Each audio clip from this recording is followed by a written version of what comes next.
Alrighty, Gwen Harwood's At Mornington. Again, I have the disclaimer. Do not listen if you do not want to hear this poem read poorly. As we would have learned, I can't read. So good. Also, it's split over multiple pages, so I've got to try to work it out. Whatever. Let's see. At Mornington by Gwen Harwood. They told me that when I was taken to the sea's edge for the first time, I leapt from my father's arms and was caught by a wave and rolled like a doll among the rattling shells. And I seem to remember my father, fully clothed, still streaming with water, half comforting, half angry. And indeed I remember believing as a child I could walk on water. The next wave, the next wave. It was only a matter of balance. On what flood are they born, these memories of early childhood? Iridescent fugitive as light in a sea-wet shell, while we stand two friends of middle age, by our parents' grave in silence, among avenues of the dead, with the canvas of trees, marble and granite paintings, the quick of autumn grasses.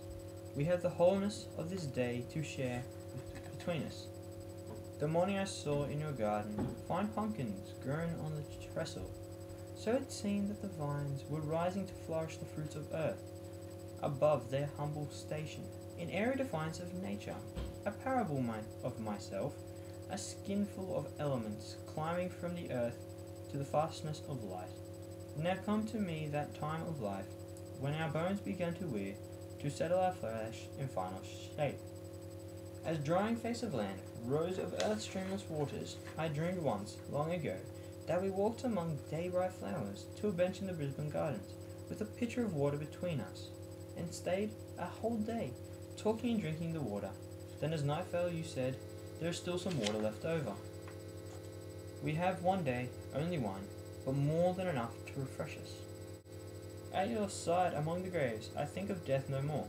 Then, when secure in my father's arms, I laughed at a hollowed pumpkin, with a candle flame for eyesight, and rolled in one grinding face our dreams, pain, memories, love and grief, from which no hand will save me.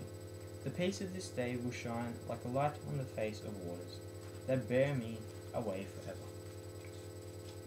Come on, my reading this time was slightly better off. I just got confused with the way it was written out. That's not my fault, I swear. Now, At Mornington was taken, the poets lack control, rolled like a doll, a simile. I seem to remember, and indeed I remember believing, contrast of being, unsure of the events, confused memory, however sure of the feelings. Biblical allusion, walk on water. I am God. Do not flame me for that. The word flood in the second stanza is used to bring to reality the reference of water in the first stanza. The flood is of her memories of her childhood, born reference to the cycle of life, as the dying face of land, referencing to her evolving in growth into maturity with that of the creation of the earth. So basically, as the earth matured, she matured. Makes sense? Tasty pop, not so fun. Just as she could walk on water, defying gravity, so the pumpkins in her friend's garden, in airy defiance of nature, symbolized for her the way in which she has been nourished by the fruits of earth, and is mourning through the life to the fastness of life, and the ultimate death. If you think about it, At Mornington is kind of like a the opposite of the Violets, in the sense that the Violets is looking at, well, they're both in memory, but I guess they're both referred to death. But the Violets is more thinking about her father being with her, the presence of her mother, father, her in her original house, and that. It seems to be a lot more warm and loving. While you've got At Mornington, where they're in a graveyard, they're talking about death and looking at it.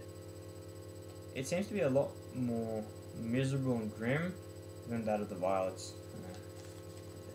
Not exactly a fun poem.